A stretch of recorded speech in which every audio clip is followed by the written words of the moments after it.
Yes. Could you call Canada? I remember emailing numerous elected oaths of office in Canada, not just the Canadian Supreme Court. Yes. But somehow I had been surfing the internet and I found all of these individuals that were elected to office in Alberta, British Columbia, New Brunswick, Manitoba,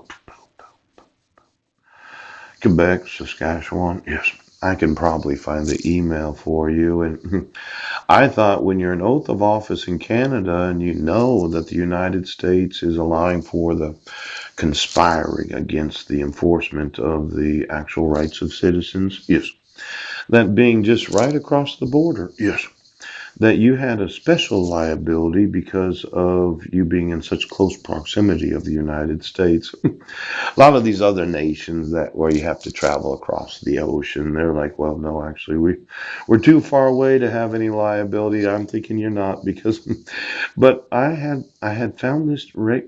Well, there could be some email addresses in here because I had the Directory of Regulators of the Legal Profession. There is, quite a few pages in here. Yeah. Now, the International Bar Association, why don't you get me every attorney in those nations right now? I told Canada, it's going to be $100 billion.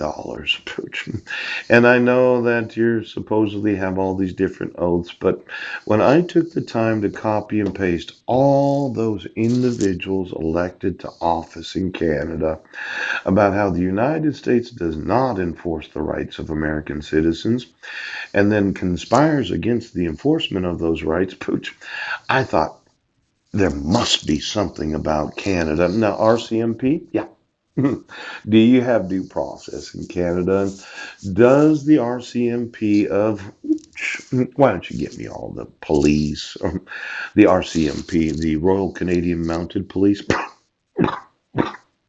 and then every elected oath of office for the last 40 years, their actual oaths, because they're not doing it to the best of their ability in this state and every state of the United States. And when I was reading this, the internet wasn't working at the senior center, and I sat there for kind of an hour thinking to myself, well, what are you going to do today?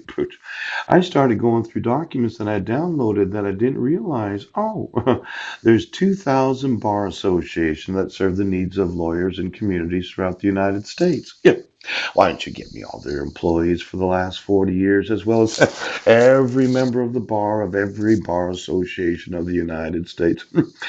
Now, there's 37 unified state and territory bars, which lawyers must belong to in order to practice.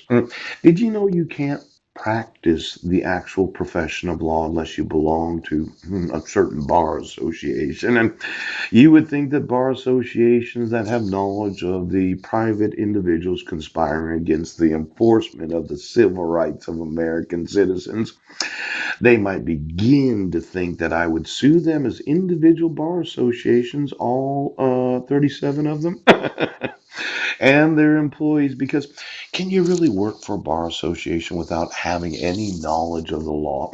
Let's say you're sitting there as a secretary. You're answering the telephone. Hello, this is your local bar association. I'm here to explain to you membership dues, fees, and costs.